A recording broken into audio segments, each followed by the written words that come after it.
Alright, well, I had a feeling Doug was gonna do this, because he posted it. I'm like, it can't be. Either he's doing it for a bit. Nope.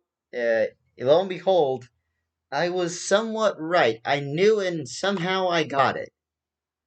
Doug is gonna take a look at Doug Walker, for those who don't know I'm talking about, the nostalgia critic, is gonna talk about Who Framed Roger Rabbit. A very infamous film for a number of reasons. One, there was never anything like it. Two, it was the first movie Robert Zemeckis did right after Back to the Future. Like, Back to the Future, well, it was Romancing the Stone, which managed to make enough money for Robert Zemeckis to make Back to the Future, and then after Back to the Future, he got offered Roger Rabbit. And the rest, as they say, is history. And number three, um, it was pretty at the time ambitious because, like I said, there never really been much like it. Even though I think there was, but I've seen the behind the scenes of this movie so many times. I like to revisit it. That it is impressive the technical prowess that went into making the movie. And Who Framed Roger Rabbit was so, in many ways, I'm speechless sometimes at how good it is. That yeah, 97%. Also, uh, another great thing I love about this film is the Elms. I will admit there are certain areas where I look at the movie.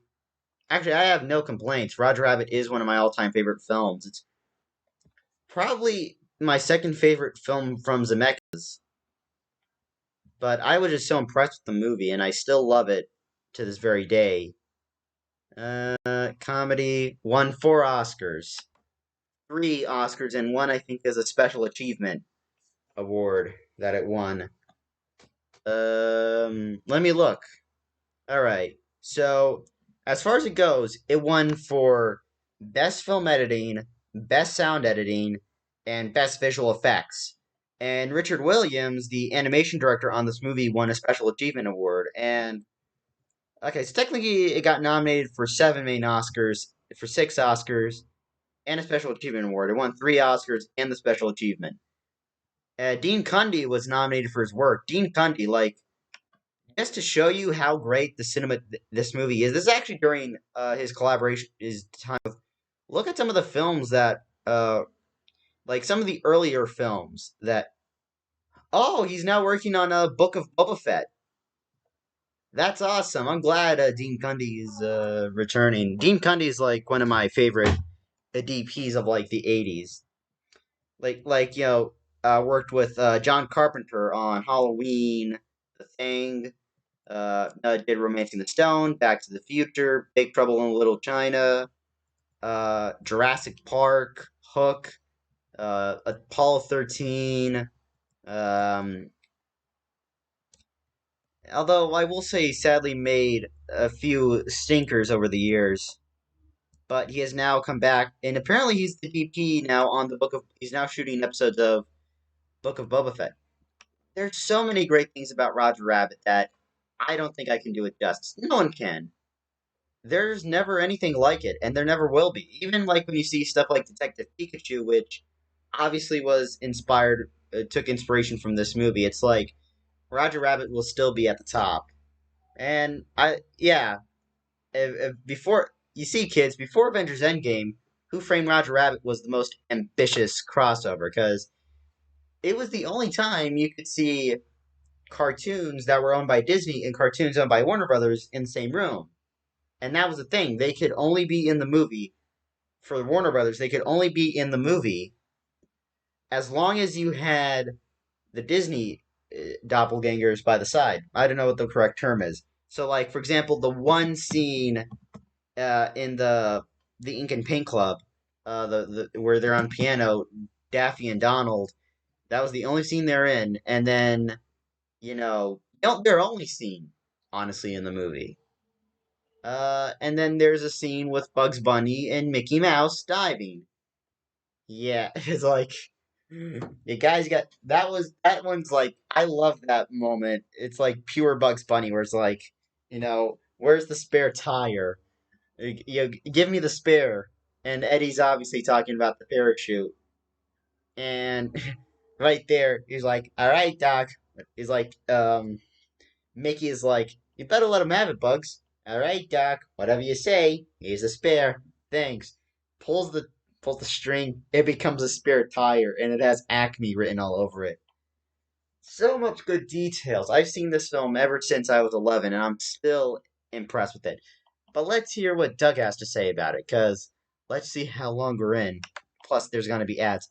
5 minutes. Jesus. My lord. This episode brought to you by DoorDash, the app that brings you food you're craving right now, right to your door. Also brought to you by MeUndies. With a variety of prints and sizes, however you want to be you, we got you covered. I am curious to see what Doug has to say, because even though he mostly does a lot of not so good films on the show, he can talk about some good movies. And he can talk, good about good movies, but he can only talk shit about like some good acted movies that he can carefully. Awesome intro.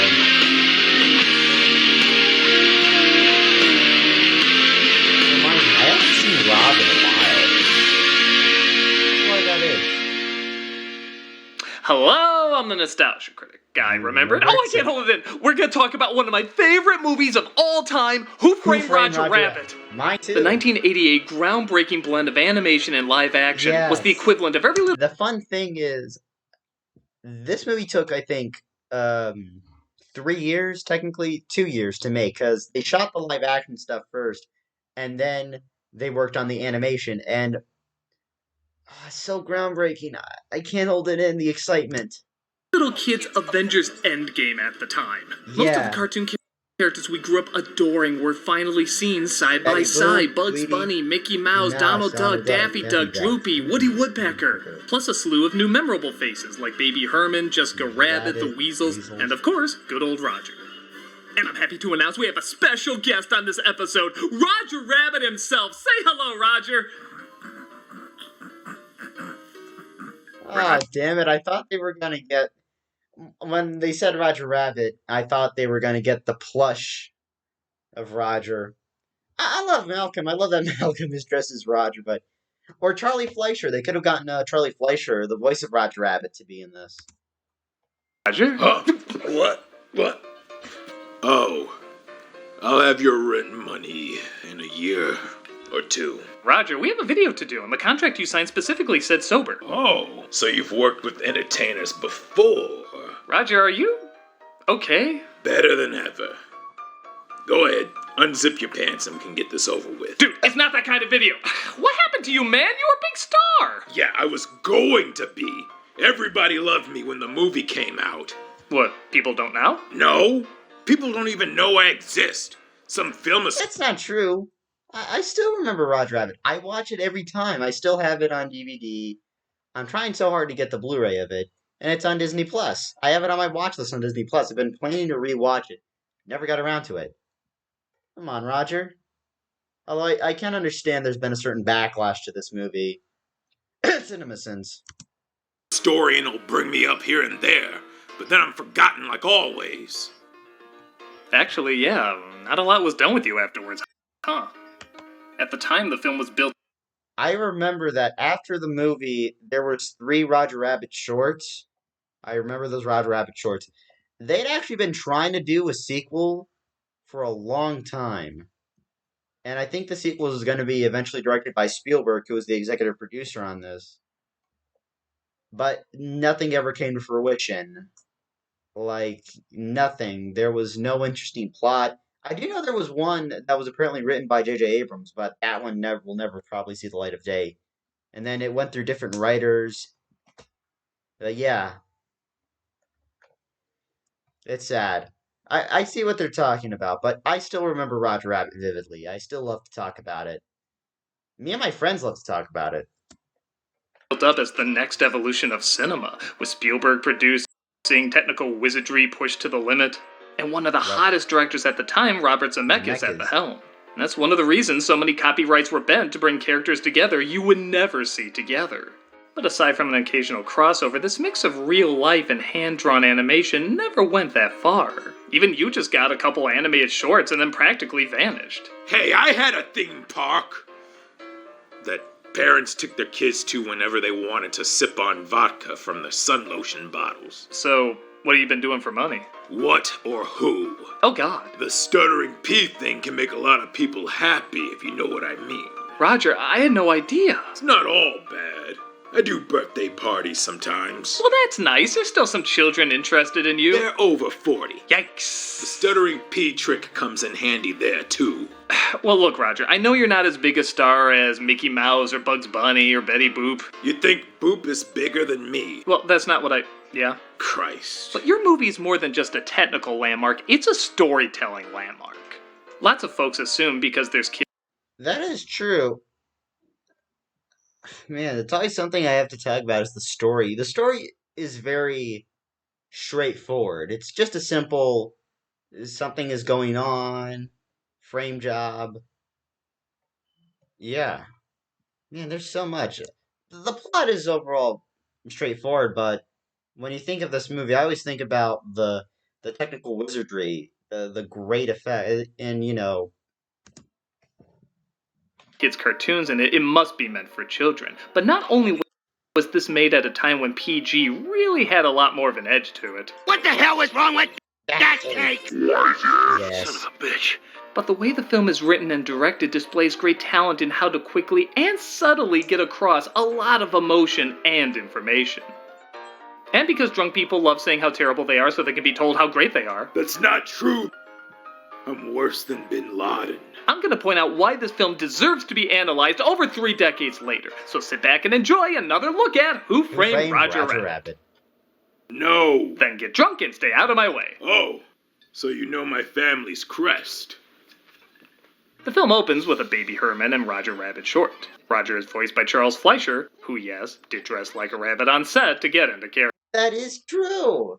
That's true. He did dress up as a rabbit on set. I think that's Kathleen Turner. And when he voiced Benny the Cab, he appropriately became a car. Why, I'll take care of him like he was my own brother. Though Roger is certainly designed and talks like a cartoon from the 40s, the short itself is much more modern, with fast editing, extreme angles, and more fluidity. I kinda like that because it sets up what kind of a reality you're in for. One that dives deep into little details, but leaves the bigger questions vague. How do these tunes exist? Are they drawn? Also, this is Joel Silver, by the way. The producer of films such as Lethal Weapon, Die Hard, Predator. I mean, the action movie. I remember hearing that Michael Eisner and Joel Silver had a bit of a feud when Michael Eisner was working at Paramount and when Silver was the producer on 48 Hours. And so, essentially, in order to hide that Joel Silver was here, Joel Silver had to shave off his beard and just keep the mustache. That's interesting right there. To life, do they evolve with humans? These details aren't as important as making it clear that animated shorts are apparently filmed in one shot, with the title cards, fake legs, and even live music being halted when Roger messes up his line. Can we lose the playback, please? You're killing me. That line, by the way, is Roger seeing birds instead of stars. How does a tune control that? Again, this detail's not as important as knowing that for tunes, this is a line, not a prop. This Roger, he keeps blowing his lines. Rabbits see stars, not birds. Stars! It's a lot like Edward Scissorhands. You don't ask how someone created a man or where those giant blocks of ice came from. Those details just aren't as important as the details that push the emotions and story forward. Like, take this incredible one shot that seamlessly goes from animation. That is true, man. Like, Zemeckis, he is like he does great master shots. I remember seeing What Lies Beneath, and I like the movie. Depending on your point of view, is interesting. But What Lies Beneath is mostly shot with oneers, which is amazing. That same thing with Forrest Gump and a lot of Zemeckis' other films that he uses only one shot. That's what makes Robert Zemeckis my all-time favorite director. To live action shows you how cartoons are made in this world that Roger apparently has force powers, and introduces you to Eddie, played by Bob Hoskins. The staging in this one shot alone must have been insane, but that's not even what I want to focus on. I want to focus on this few seconds of Eddie's introduction. Tunes. The way he said that one word shows he hates tunes. Taking a swig of whiskey shows he's an alcoholic. Putting it in his gun holster shows he values his drink over protecting himself, and probably his work. And him being there at all shows he's desperate because someone wants him for a low-level job, and he obviously wouldn't be there by choice. Bob Hoskins was a national treasure. I miss the guy. He was such a great actor. It's sad that he's no longer with us. I think he was very unknown at the time of this movie. Bob Hoskins. I'm just saying, I have always loved Bob Hoskins ever since I was a kid. He was like awesome. He was like such a great character actor.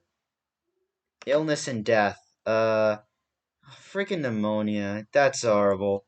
Yeah, I'm looking at it right now. The Cotton Club he was in. He was a small role in Brazil. This movie called Mona Lisa. British neo-noir crime drama film. Directed by Neil Jordan, of all people. This is what he was mostly known for. Also, Robbie Coltrane is in this movie. But I've heard good things about Mona Lisa, but this is like the first big role. Because I think they had offered the role to other actors. Development, Katzenberg, casting.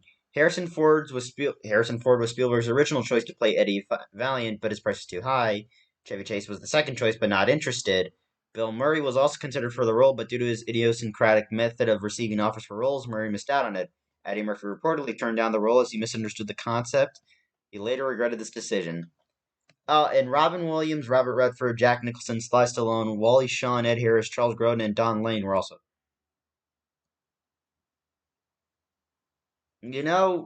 That's the thing. I don't think this would have worked.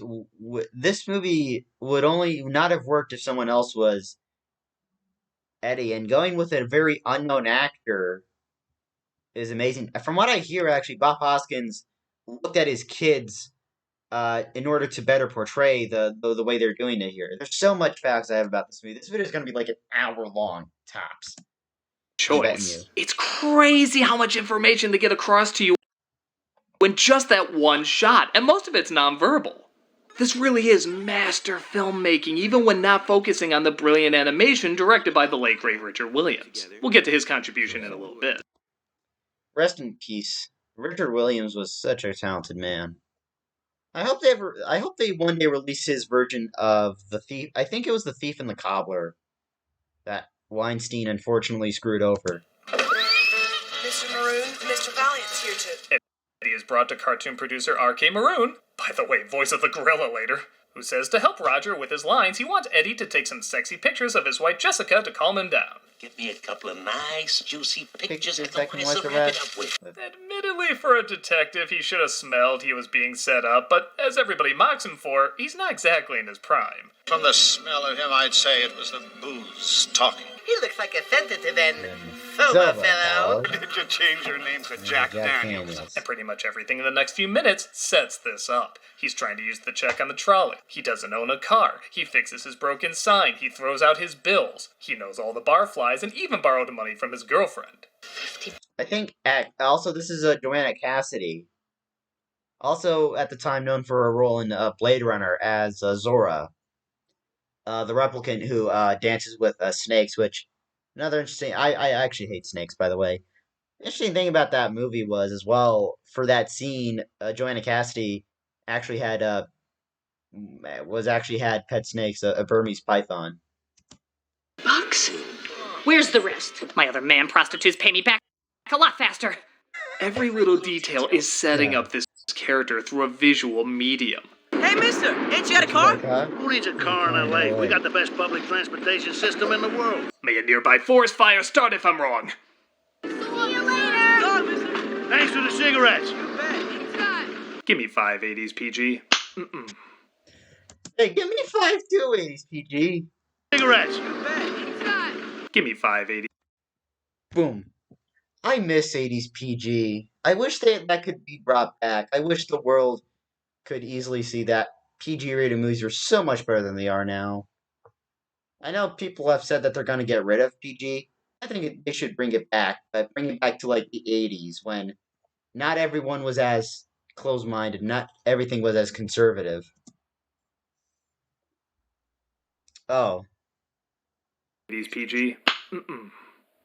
Later that night, he goes to the Ink and Paint Club where toons are allowed to perform but not attend. This is a satire of the Cotton Club where black people were allowed to be on stage but not in the seats. Yeah. In fact, the original book used toons as an allegory for racism.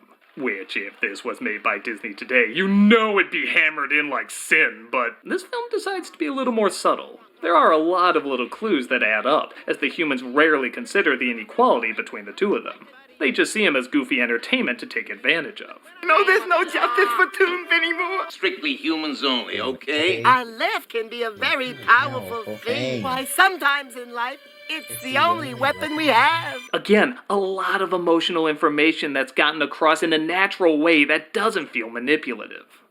And yeah, when I was a kid, this was my Godzilla vs. Kong. Does anybody understand what this duck is saying? Seeing these two together blew my mind. It was amazing not only to see them interacting off each other, but the original voice actors performing them as well. Sort of. Mel Blanc was still alive to voice Daffy, and Donald is a mix of replacement Tony Anselmo and archived audio of the original actor Clarence Nash.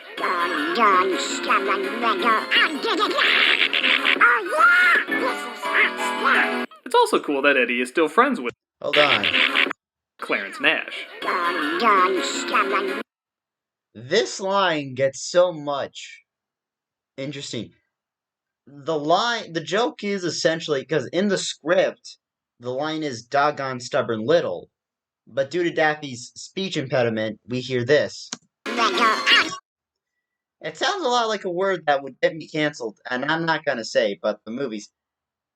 I think it was unintentional. I think it's because of the lisp. Doggone stubborn. The little sounds like an N. I can hear it, but at the same time, it's like, I guess that's the joke, is that due to Donald's speech impediment. Yeah.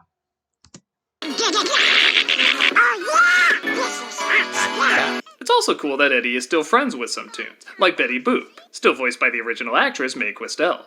Work's been kind of slow since cartoons went to color, but I still got it, Eddie. Yeah, you still got it. So, can I get a menu, or...? After meeting the owner of Toontown, Marvin Acme, played by Jay Sherman. Oh, I mean Stubby K, sorry, I always confuse those two. This is Stubby K! We're introduced to Jessica Rabbit. The one cartoon character everybody fantasized with. She's not bad. She's just drawn that way. I'm gonna say it. I've seen pictures of Scarlett Johansson in the red dress. I'm like, hey, look, we've got a real life. I'm not gonna say it. I was gonna say, yeah, but I do think Jessica Rabbit, even though she's a cartoon, is attractive. Like, damn. Oh god. Oh man, I can't. Oh god, yeah. The interesting thing about the singing voice for Jessica Rabbit was Amy Irving, who was married to Steven Spielberg at the time, and since Spielberg was the producer on this. Yeah. Also, Frank Marshall, who was the producer on this, was the second unit director. Roger's wife, Jessica. The first... furry? I want you to know I love you. I've loved you more than any woman's ever loved a rabbit. Probably before that thing even existed. But I get the feeling not as much as any man has ever loved a rabbit. Oh! Voiced by Kathleen Turner and accompanied by, I think, the crows from Dumbo. I gotta deal with being the minority and the minority of the minority and nobody supporting my ass. Let's just call it Jessica's intro was many kids' sexual awakening. I know so many boys who went from, nah, girls are stupid. Well, you know, they're, Not all that. She's married to Roger Rabbit. What a lucky girl. I hear his dick is huge. Don't ruin it for me, dog. Unlike some other bombshell toons, though, she is a legit interesting character. Despite her proportions being pretty hilarious, she looks like an hourglass if the Sahara Desert Yeah, that is true. Nobody cares. I do love.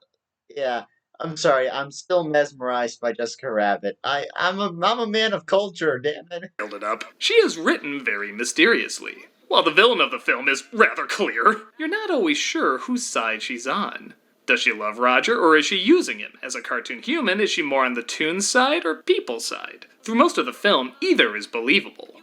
Plus, everyone's reaction here is priceless. When Eddie is found. God damn it. You just had to add that. My favorite one is when Betty closes Eddie's mouth like this. And then Eddie's mouth drops is still. Damn you, Doug. Damn it, don't ruin this. I already know what's going on. Peeping in her dressing room, the gorilla bodyguard tosses him out. Ooga booga. Burn. While roaming down Gotham City, he peeks into her dressing room and finds her and Marvin Acme playing patty cake. Oh, well, patty cake. The line ultimately, I've seen it so many times, and then once I think I was on my 5th viewing. Which, of course, is literally playing patty cake. But to a tune. I'm sorry. The audio, I'm gonna play this clip. I'm sorry, I'm going too long in this video. 26! Oh, Jesus. Oh, jeez. I can't stop, ever. Let's see. Jessica Rabbit. Patty cake. Please.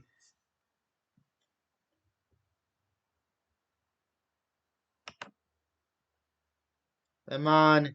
Actually, you know what? No, forget it. I'm not doing that. I don't have the courage to ruin it. I'm already 10 minutes in the video. Let's just watch this. Tune that's home base and purchasing the 1927 Yankees. I don't believe it. It can't be. It can't be. Jessica's my wife. I love the faster he looks at it, actually starts to animate like a real cartoon. But Yeah. Probably the biggest shock about this is, despite not seeing Roger and Jessica together often, you do weirdly buy them as a couple. They're polar opposites, but the way they talk about each other still shows they care for one another. No, I love my husband. You've got me all wrong. He's the kryptonite of my life, the apple of my eye, the cream of my coffee. Think Mel Brooks and Anne Bancroft if Brooks was less animated. Yeah, that's true. The only Hollywood marriage that actually ends until death do you part. Mel Brooks and Anne Bancroft. And now I just thought about The Graduate. That movie was yeah. But yeah, one of the strangest Hollywood couples. Mel Brooks and Anne Bancroft. That's unbelievable, but at the same time it's This is followed by not only a great moment, but one of my favorite moments in film history. We see Eddie hanging up his that's also a reference to the Maltese hat Falcon. on a Maltese Falcon, nice touch, and looking over old pictures of his brother, as we're given a 100% visual history of their life together. The best use of show don't tell. And it sets up a lot. It's hard to cite every detail in this one shot. Yeah. The Betty Boop doll indicates maybe he was nicer to her because his brother liked her. The picture of their dad and them in the circus shows how fun-loving he used to be while also foreshadowing his tumbling act. The headline shows he used to work with Toons a lot, though how did Goofy get accused of this when Donald has the more damning footage? And Hoskins' look here along with the stellar music is enough to make anyone teary-eyed. And on top of that, in the same shot, they had to change the background to morning, empty his bottle of alcohol, take off his jacket, adjust the lighting, and all without their shadows ever getting in the way or running into the camera operator. It hits you what an emotional and technical achievement this one shot really was. Christ, this movie is so good. Also, he mentions the score, the way the camera's moving while Alan Silvestri's score is playing. From what I know, Alan Silvestri, the score is like a mix between jazz and a traditional orchestral score. So they would have a jazz band in London where the score was recorded. Oh God, there's so much good things about this movie. He's awoken by Lieutenant Santino, played by Richard Lepar-Mentier. The guy who got choked out by Darth Vader. Who informs him that Roger apparently killed Marvin Acme last night. Just like a tune to drop a safe in a guy's head. That part actually scared me as a kid. Thinking about... Killed Marvin Acme last night. Just like... This part always scared me. This is like, easily, not, Judge Doom going, just like this! This moment scared me. It's kind of creepy when you think about it. It's not a pleasant thing to think about. Decapitation. Ugh. Hold on, how long? Oh, God. Okay, back to the full screen. Like a tune to drop a safe in a guy's head. Sorry, Eddie. What do you say we go to a piano bar later? Ooh. Boy, Acme's blood must have been .0 invisible, because there's not a drop of it anywhere. Ow! We're then introduced to Judge Doom, played by Christopher Lloyd, who, brace yourself, is the bad guy. Yeah, I think this is more like Columbo, where they make it clear who the villain is and the mystery is around why and how they'll be discovered. Hell, the dude literally has wind blowing in his cape. Also, Christopher Lloyd does not close his eyes. He does not close his eyes. I think that was Christopher Lloyd's choice to not close his eyes when he was Judge Doom on set. And I think that saves for that, honestly shows the reveal. Like, I think we know he's the villain, but then the twist that he's a tune is like when he blows on the air thing, the helium tube, sorry. And oh man, just such good detail. And the cape, obviously. I think there was an original draft where he had a bird on here, but that was too much like Maleficent, so they removed it. In every shot. No matter, the rabbit won't get far. My men will find him. I dig, too, that he really looks like a toon disguised as an intimidating human. He reminds me of the Bug from Men in Black, like every second he wants to break out of this false body.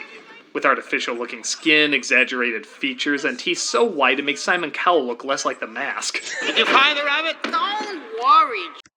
Also, interesting thing about this weasel, they never say his name, but I think his name is Smartass. Judge. He says he and his hired weasels are looking for Roger, in between random shoe killing. Okay, this was liquid scary. known to kill tunes called the Dip. He melts Nancy Cartwright's shoe. Hold on. With the only liquid known to kill tunes. I can see some of the jitteriness here. Quite literally. Tunes called the Dip. He melts Nancy Cartwright's shoe. No, really, that's Nancy Cartwright. Random. And while a lot of people were horrified by this scene, I have to admit, I found it kind of funny. It's so over-the-top dark, I swear it served as a roadmap for Zemeckis' Christmas Carol. Oh, that scared me. That scared me when I saw it in theaters. Also, that was the last movie I ever saw with my dad. But yeah, that was scary. That scene with the Ghost of Christmas Present just, disintegrating. Admit it, you were scarred for life by that. Much like that scene as well in the Polar Express where the main protagonist is in the train and the Scrooge with the marionettes was like scary. Telling you, I've seen shit that'll... I love how this shoe does absolutely nothing and he just kills it. I love how the red paint looks like blood. I love how Santino has to turn away because it's so horrific. When a guy who gets choked by Vader can't bear to look at something, you know harsh shit is going down. And it also shows that despite Eddie's prejudice against tunes, even he can't take any joy out of this. Though it'd be kind of funny if he did. This is how we handle things down in Toontown. I think you of all people would appreciate that. While you're at it, could you maybe throw these guys in there too? Oh, yeah. Actually, I do wish that Dip could exist. It's like, let me at him! Let me at him! Ah! The map. Oh, Caillou most definitely deserves to be thrown in the Dip. Him. Oh, and Peppa Pig. Lots of people.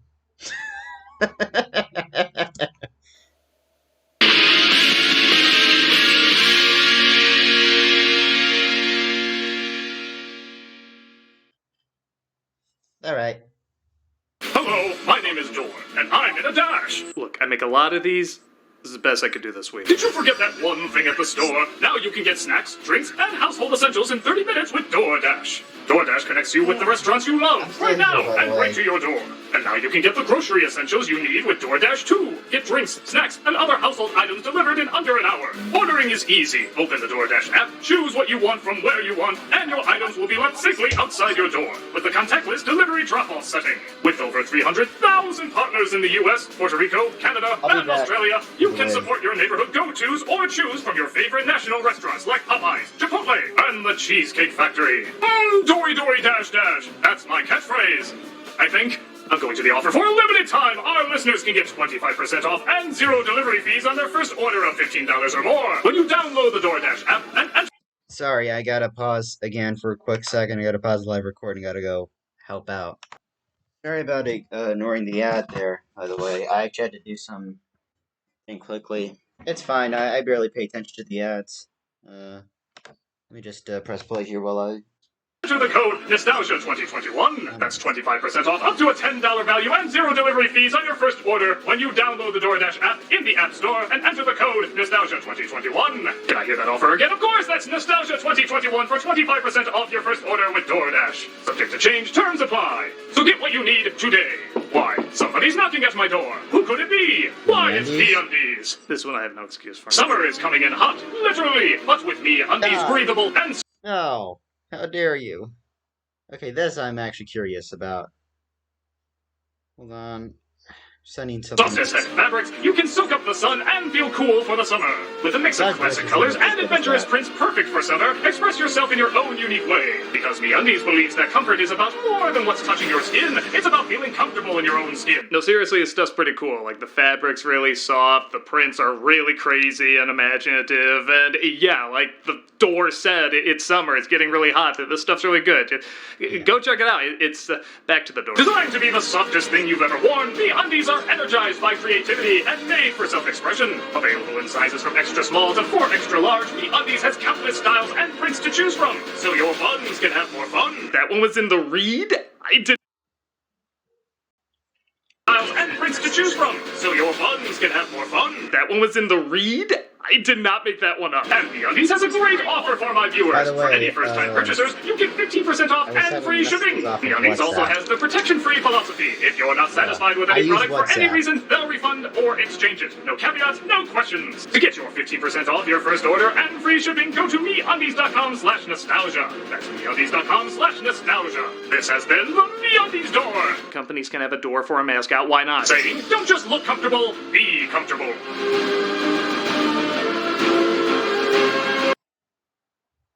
Don't forget to check me out playing Kingdom Hearts Fridays from 6 to 9 on Twitch. We got content 6 days a week. Hope to see you there. 15%, so I can go charge it.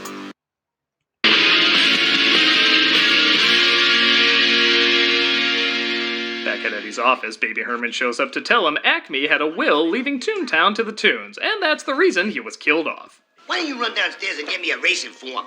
Oh! Even babies didn't treat women like people back then. Yeah. Who says they do now, actually? Upon further inspection, he finds Herman was right, and he didn't play the line. I remember they deleted that line. They censored the line when they aired this movie on Cartoon Network, where it was, the problem is it got a 50-year-old lust in a 3-year-old. You get the point. Upon even more inspection, he finds Roger hiding out at his place. When a toon's in trouble, there's only one place to go. Valiant and Valiant. Not anymore. I suppose this is as good a time as any to talk about the phenomenal animation and the amazing support it had.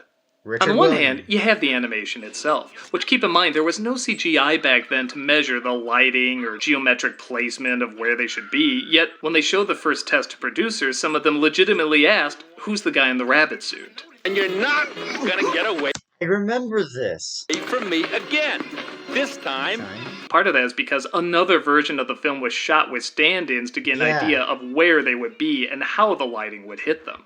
Compare this to, say, Tom and Jerry, where they move funny but never fully look like they're there. Here, even in scenes where Zemeckis wanted to show off by having lighting constantly change, you completely believe they're sharing the same space, even getting the shadows and reflections down. Second is the support behind the animation. On top of the actor's brilliant conviction, making you believe they're looking at something that's not there. Just watch actors with Jar Jar to figure out how tricky this can be. There was tons of miming, strings, and inventive mechanics to manipulate the world around them. Eddie's cuffs in this scene, for example, are just a sculpture frozen in this protruding position, as these two would constantly be struggling away from each other, so would naturally be in that position. You don't think of these details as a kid, and sometimes you don't even think of them as an adult, which is a clear sign of how amazing a job the film is doing. Step out of line and we'll hang you and your laundry out to dry. No, water splash. After they escape the weasels, Eddie takes Roger to the bar. Interesting. I think this was during Ken Ralston's time at ILM. And Ken Ralston, of course, like I mentioned, won the Oscar for this movie. Ken Ralston, American visual effects artist. He started off at ILM, if I'm not mistaken, and then moved over to Sony Imageworks. Got some YouTube notifications. These do not end. Alright, I'm looking at it. Okay, which movies were ILM? Okay, so, Star Wars, Star Trek Wrath of Khan, Search for Spock, Back to the Future, Cocoon, Dragon Slayer, Voyage Home, Golden Child, Roger Rabbit, Back to the Future Parts 2 and 3, Dreams, Rocketeer, Death Becomes Her, Forrest Gump, and The Mask.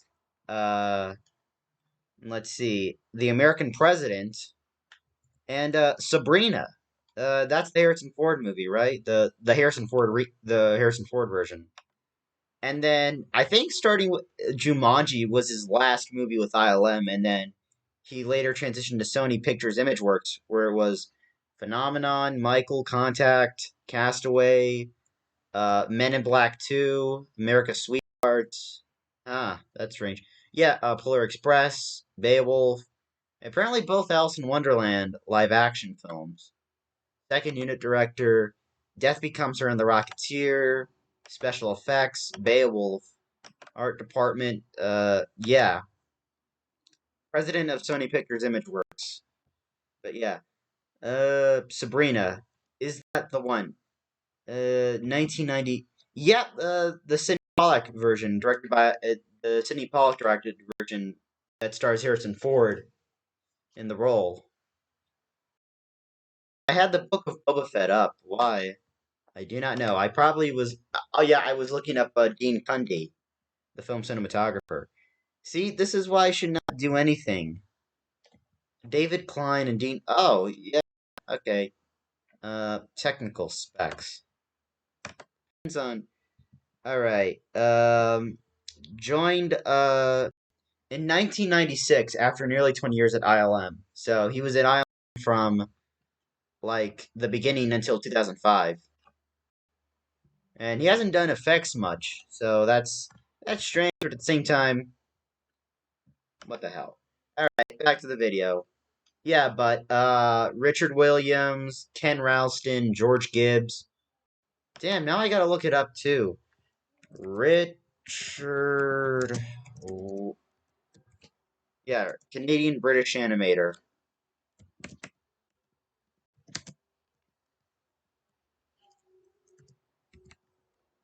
George Gibbs, SFX supervisor. Richard Williams. What did he work on?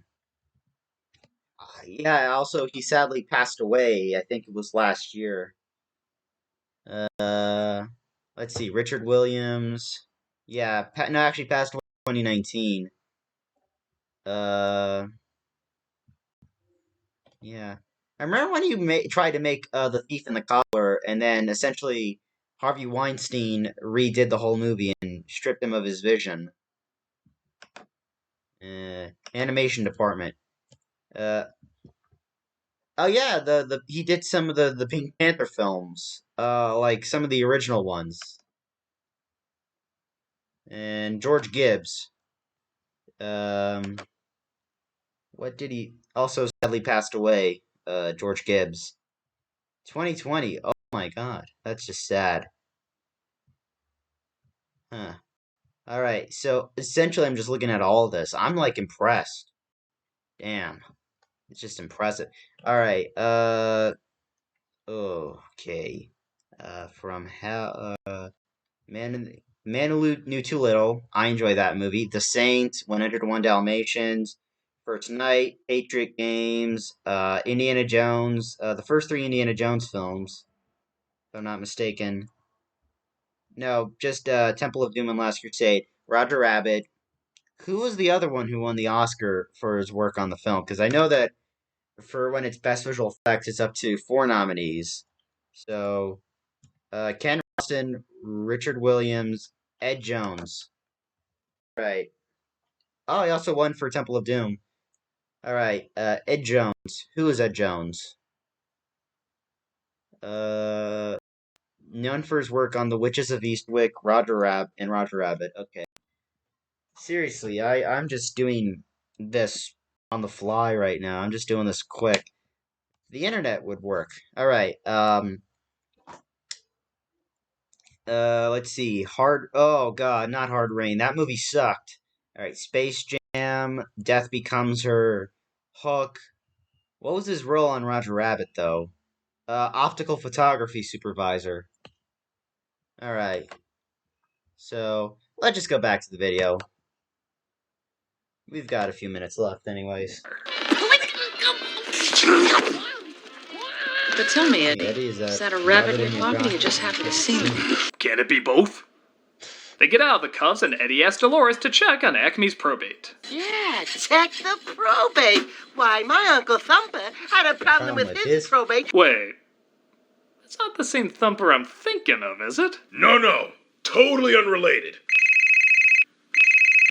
You embarrassed me, boy! Bite my fluffy tail, you Peter Rabbit reject! You would be nothing you without come down me! here? Do you know the things I had to do? Come on down! I'm gonna just pretend this isn't happening. Get the Nicolas Cage to my Francis Bring your Ford fluffy Coppola, ass here. dickhole! Jessica visits Eddie to ask him to find Roger. And if you're wondering why he's getting out of the shower here, it's because there was the deleted scene, obviously. I remember that. There was a line that the pighead scene, which was in all the trailers. I think was eventually in a CBS arena as well, but there was the first scene they did, but they took it out of the movie. There's a very long deleted scene where he's taken to Toontown as torture. I'm glad they removed this scene, honestly. As much as I would have wanted in the movie, it spoils Eddie going into Toontown eventually, because Eddie is going to go to Toontown. And this scene would have almost ruined the momentum of him eventually going to Toontown, so thank God they removed it. Putting a giant pig head on him that washes off in the shower. This was cut because it's fucking bizarre. There's no reason to have it in the film. It gives away part of the reveal of Toontown, and even Hoskins' accent and Lloyd's acting seem a little off. Rummaging around in a lady's dressing room. If I'd have wanted underwear, I'd have broken into Fredericks of Hollywood. Now, if you excuse me, I gotta go back to the British part of California. This is where Jessica says, in my opinion, one of the odder lines to become famous. It's not bad, it's just weird that this is the one everyone remembers. I'm not bad. I'm just drawn that way. How Frank Miller's later characters would talk. Now that I'm thinking about it, I wouldn't be surprised at... Oh man, now I'm just thinking Frank Miller, then I think of Zack Snyder, then I think of how... If Zack Snyder saw this movie and it affected... I don't know, I gotta... Forget it. Dolores catches Eddie seemingly hitting on Jessica, and thank Jesus this misunderstanding only lasts a few seconds. I think the film itself even forgot it put it in there. I get the feeling this moment exists only for this one scene. Sorry. Oh, sorry, it glitches there because it's been rewound so much, no reason. Doug easily just admitted that he's been doing Roger can't help but entertain, and he outs himself at the bar, getting the attention of Doom. That guy Angelo would rat on you for a nickel. Not Angelo, he'd never turn me in. I enjoy how Roger discusses the importance of winning people over through laughter, and yes, while standing on a soapbox. But it shows Eddie can win someone even like Angelo over, who won't turn him in because of it. Again, foreshadowing the importance of utilizing humor. Plus Doom using this vet's missing arm to erase the board. What a dick. A rabbit, soy, Tom, right to me. Doom has a plan to draw him out, though. No two can resist the old shave and a haircut trick. That's why neither the weasels nor I will fall for it. Oh, that is by I mean you. Roger falls for the trick, but Eddie remembers that he goes crazy whenever he takes a shot of bourbon. Fine time for a drink, Eddie. Maybe you'd like a bowl of pretzels to go with it. Just pour the drink, Dolores. And yes, a bowl of pretzels would be great. The drink works as Eddie fights off the weasels. And they locate Roger's pal Benny in Doom's van. Benny, look out for the gate! The scene's pretty awesome because it's not just a chase, it's a cartoon chase. Animated logic has to be utilized all the time, even to the point where Eddie becomes a cartoon every once in a while. I remember that. I remember freeze framing. I was like, wait, what happened to Eddie? And essentially, yeah, he becomes a cartoon. I think that was because I do not know why. Oh man, I remember that. Hey, Shadow Road, They make their escape and hide out in a nearby theater. Nobody takes a wallop like Goofy, but timing, what a genius! Too bad he's a communist. Wait, was he cleared of those spy charges? Dropped the piano on us from 15 stories. Eddie revealed that his prejudice was because his brother was killed by a Toon who was never identified. And I don't know why, but this inappropriate joke in this serious scene really makes me laugh hard. Only he got the drop on us. Literally. Drop on us, and you said your sense of humor was gone! Because your brother is dead! Eddie figures out that RK Maroon has a part to play in this crime, and he meets up with him saying he has the will. Which he actually does with Roger's letter to Jessica, but nobody knows that yet. But Maroon is, well, a Maroon and gets jumped by him. I'm gonna listen to you spin the cloverleaf scenario. The story of greed, sex, and murder. Well, greed, patty cake, and murder. The sound that Jessica makes and Eddie's reaction would say otherwise, Doug. I know what they were doing. Unless that's on our deleted scene. Oh! Maroon is shot and the killer drives into Toontown. Eddie confronts his prejudice, pulls out a Toon gun, and even pours out the rest of his alcohol. See, folks, it's easy. You don't need 12 steps. Just stop being racist. I'm not sure what they were trying to say here. He enters Toontown filled with Disney archive footage that maybe they should have looked a little closer at. Hey, it's a 40s film about racism. Kinda works. And he thinks he tracks down Jessica, but it's not. Also, that was the voice. This is the voice of this character was voiced by June Foray, who was, of course, the original voice of Rocky, Jay Squirrel. He escapes to one of my favorites. For a good time. Call Allison. Wonder. So many good details. I'm gonna die by watching this. My funeral shall be held this Saturday. Favorite jokes in the movie. And he comes across a moment you will never see ever again. Yeah. What's up, Doc? In fact, one of the qualifications to get Bugs Bunny and Daffy Duck in the same scene as Mickey Mouse and Donald Duck is that they had to share the exact same amount of screen time. That's why you rarely see them alone, and they're often side by side. Yeah. Even after Donald gets his alone time on screen, Daffy needs the exact same amount of alone time as well. But, being a Disney movie, Mickey is shown just a few seconds earlier, proving again the mouse always needs to be number one. No Brooklyn accented, puffy-cheeked unionist is gonna upstage my goddamn wholesomeness! Wait, is someone recording this? I'll get him. Should probably ignore I have that. I will give credit that they made Mickey dark enough that he smiles at Bugs' almost fatal prank. Aw, poor fella. Yeah, Ain't I a stinker? We just killed a man. Yeah, essentially. He's saved, but he outwits the imposter and Awesome. The funniest moment. Just grabs that. It makes no sense, but damn it, it's funny. Also, Toons. Gets him every time. Continues his search for Jessica, who he thinks shot Maroon. Yeah, where's your editing on that, Disney Plus? I always knew I'd get it in Toontown. Or that. Is that a rabbit in your pocket, or you're just happy to see me? Behind you! That's Doom. Jessica reveals it was Doom who killed RK Maroon as they try to outrun the weasels and search for Roger. I have to find my darling husband. I'm so worried about him. Seriously, what do you see in that guy? He's got a big dick. There's a reason he wears pants that baggy.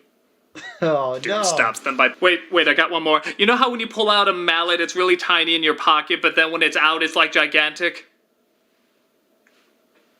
Doom stops them by pouring dip on Benny's tires, and don't pause this scene on VH.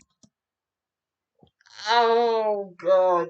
I remember this now. I'm remembering everything. That got so much controversy on the VHS version that they ultimately censored it for later versions. But in the following cut, in the next cut, there, I don't know, man, I remember that.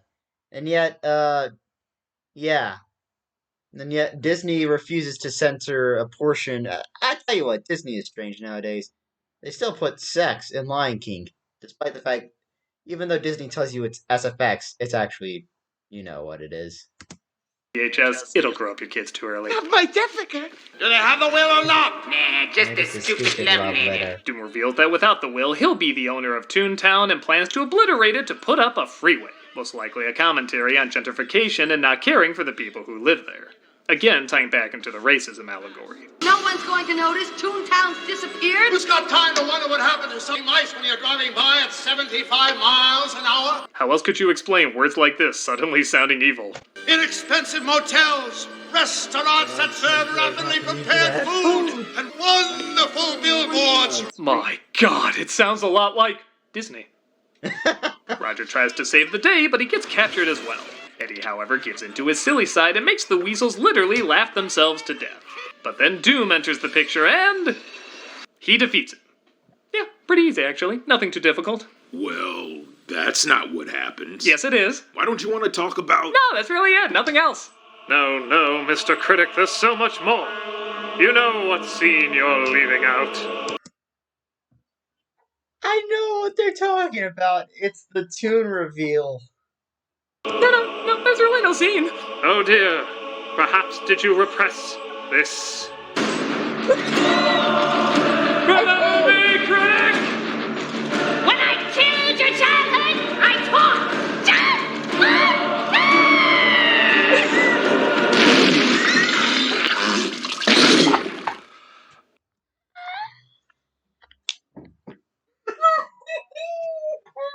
Oh, tough. Literally shot himself like a rocket and the shit just hits up. Oh God, no. Okay, I wasn't as scarred. I think I might have been, but I was more scarred for life by something else. I can't see it again. Oh God, no. When you're the when the pregnancy test.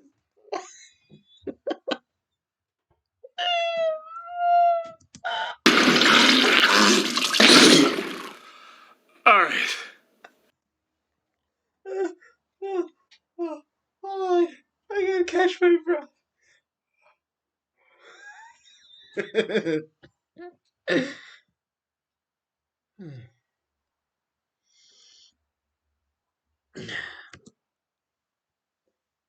Let's talk about this scene.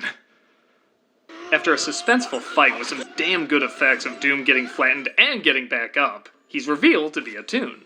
And did I say the shoe scene scarred childhoods? This one atom bombed it. Many kids, and even adults, were terrified at honestly a simple effect, but so effectively done. Though I always wondered what kind of Inspector Gadget Toon he was supposed to be. Nothing compared to the nightmare impact he left behind. The only thing scarier, Lloyd's face without the animation. Jesus! I did not know about that. I did know about Christopher Lloyd not blinking. But damn, that's even scarier. This will forever go down in history as one of the most terrifying things ever put in any kid-ish media. There, was that so bad? I don't know, you want to clean up my seat? I'm good. I could use the money. Eddie sprays Ecto Cooler all over the place, and Doom's finally defeated. Still easier than a Nintendo game. Oh, God, no.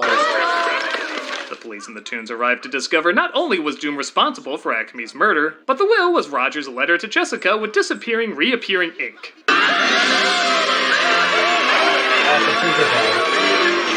Bugs doesn't seem too happy. Maybe he was like, I invested in Cloverleaf. That was a pretty funny dance you did for the weasels. Eddie also seems to have gotten his sense of humor back until Roger zaps him with a hand buzzer.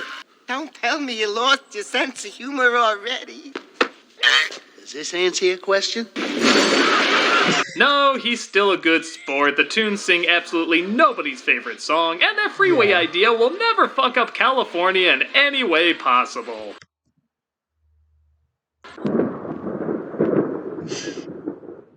Gotta love, too, how they couldn't let a Warner Brothers character have the final scene. Yeah, he gets the last line, but it's Tinkerbell who gets the last frame of film, even though Peter Pan wasn't released until 6 years later.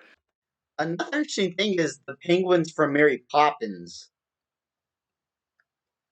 Because Mary Poppins came out in 1964. And the funny thing is, the story is set in 1947, the story of Who Framed Roger Rabbit. Mary Poppins takes place in 1910, so maybe that worked. I don't know. Oh, wow. I have some bad problems here. But time has no place in Neverland. It's a low blow. The credits roll, and everyone's thankful for great talents like Robert Zemeckis, Steven Spielberg, and Kathleen Kennedy. Oh, yeah, this was when Kathleen Kennedy was still in charge of Amblin before she ultimately ruined Star Wars. Huh. Actually, she produced a lot of amazing things. But people don't like her now because of Star Wars. There must be something she produced that was bad to make this joke work. Okay, that feels better. Did she? Did she, though? Okay, I do know Frank Marshall produced it because she's married to Frank Marshall. Frank Marshall, filmmaker. Let's see. As producer. Yeah. Poor guy had to produce that bad movie. Let's see. Must have been executive producer. But yeah.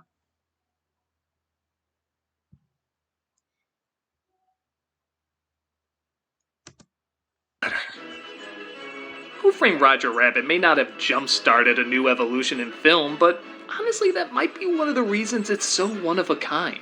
On a technical level, it's truly unique, as no mix of live-action and 2D animation has ever looked this good or had this many crossovers. On a storytelling level, it's also amazing how they get across so much character and information in such a tight amount of time without having to over-explain anything. It's also impressive that a character like Roger doesn't become annoying. He's still authentic of that time period, but is perfectly funny and agitating in the way the film needs. All the acting is stellar, it's wildly imaginative, it looks amazing, even the music is absolute first-rate. Even though this movie won't start any cinematic universes, it still works on a variety of levels. So, if you haven't seen it in a while, take another watch and rediscover the best of your childhood with just the right amount of an adult edge. Well, those are some very kind things to say. Well, I really think you and this movie have made a much bigger impact than you probably give credit for. Honey bunny, let's play. All right, be right there. Oh, right, you're married to Jessica. Yeah, but I still got a rough life. No, you don't. You're right. Honey bunny. On my way, figure eight, buddy. Why the hell do I feel sorry for him? Booga booga! That's what we're gonna end it on. Okay. Doug brought up some interesting things. Well, I will say, as a kid, I was never scarred. Okay, so, yeah, just checking. It's just the ad. The charity shoutouts. Huh.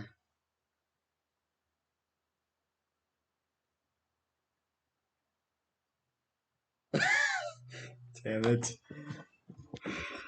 I wouldn't be surprised if Doug was a Toon. I'm looking it up now. Kathleen. Yeah.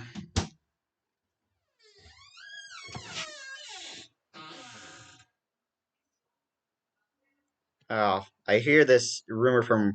No, if it's from We Got This Covered, it does not count. Never acknowledge We Got This Covered. God damn.